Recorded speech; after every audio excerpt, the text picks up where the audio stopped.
आम चुनाव 2024 के नतीजों के बाद सपा के राष्ट्रीय अध्यक्ष अखिलेश यादव के हौसले बुलंद हैं। अलग अलग वजहों से यूपी में कुल 10 विधानसभा सीटों पर उपचुनाव होने वाला है। यह संख्या आपको कम लग सकती है, लेकिन इसके होने वाले असर से सभी राजनीतिक दल पूरी तरह वाकिफ हैं। इन 10 विधानसभा सीटों में सबकी नज़र 3 खास सीटों पर है: मिल्कीपुर, कटेहरी और फूलपुर। मिल्कीपुर समाजवादी पार्टी की परंपरागत सीट रही है, जहां से अवधेश प्रसाद पासी विधायक हुआ करते थे, लेकिन अब वो फैजाबाद से सांसद हैं। यह तीनों सीटें इसलिए भी अहम हैं क्योंकि सूबे के सीएम योगी आदित्यनाथ खुद मिल्कीपुर और कटेहरी की कमान संभाले हुए हैं, तो सपा की तरफ से अवधेश प्रसाद को मिल्कीपुर की जिम्मेदारी दी गई है। वहीं फूलपुर सीट से केशव प्रसाद मौर्य की परीक्षा होनी है, जहां से इंद्रजीत सरोज ने सपा को जीत दिलाने के लिए मोर्चा खोल रखा है।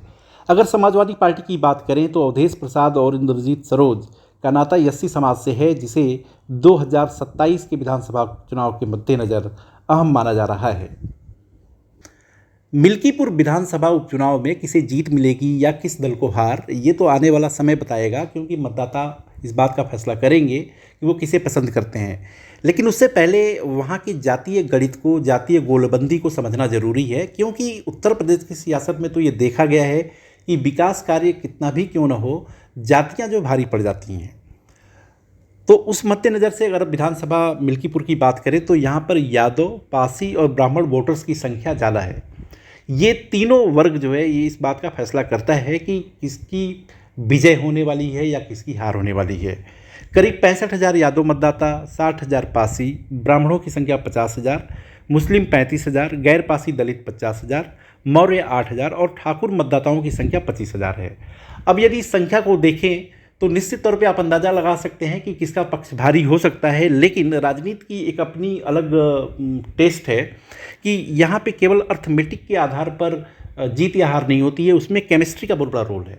मतलब कि आप किस तरीके से, कौन सा राजनीतिक दल किस जातीय को अपने साथ जोड़ने में कामयाब हो पाता है या कौन लोग उससे छिटक जाते हैं, ये देखने वाली बात है।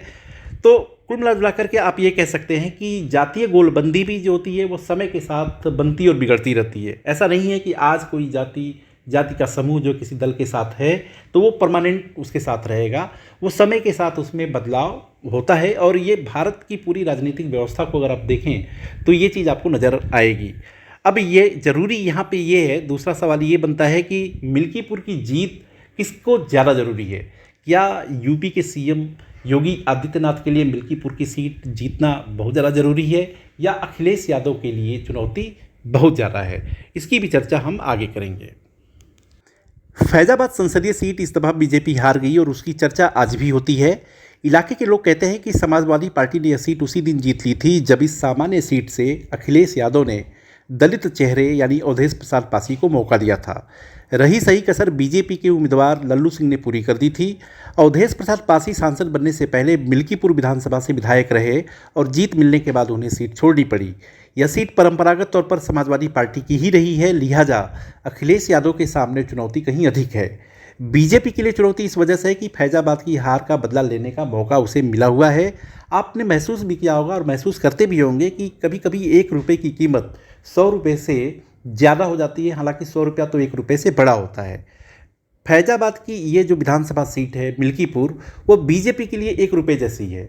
बीजेपी अगर हार का बदला लेने में कामयाब होती है, यानी कि अगर जीत मिलती है, तो कम से कम ये संदेशा भेजने में कामयाब होगी कि आप फैजाबाद की सीट पर जो समाजवादी पार्टी को जीत मिली है, आप उसे अपवाद के तौर पर देख सकते हैं। अगर फैजाबाद में ये इतने लोकप्रिय होते तो महज 4 से 5 महीने के भीतर होने वाले उपचुनाव में उस सीट को नहीं हारते जो इनकी परंपरागत सीट रही है। अभी उपचुनाव के तारीखों का ऐलान नहीं हुआ है, लेकिन सपा सांसद अवधेश प्रसाद एक तरफ मिल्कीपुर से जीत के दावे कर रहे हैं तो दूसरी तरफ प्रशासनिक मशीनरी के दुरुपयोग की आशंका भी जता रहे हैं।